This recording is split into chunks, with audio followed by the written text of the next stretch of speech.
Hello mọi người, hôm nay mời mọi người cùng ăn nuôi với em nha. Cái tô nuôi này nè là mua cho con của em nhưng mà giờ nó Hello mọi ngủ rồi người, nó hôm nay không mời mọi ăn. người ăn luôn nha. Thành ra là Cái em này ăn nè, luôn.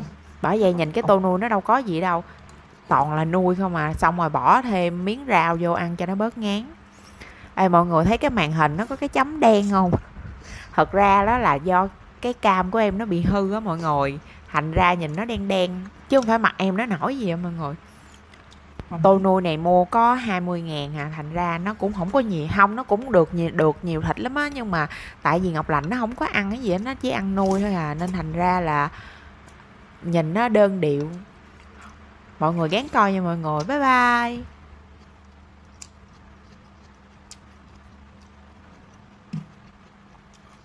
lên phòng thành ra nó hơi tối. Trứng cút rồi.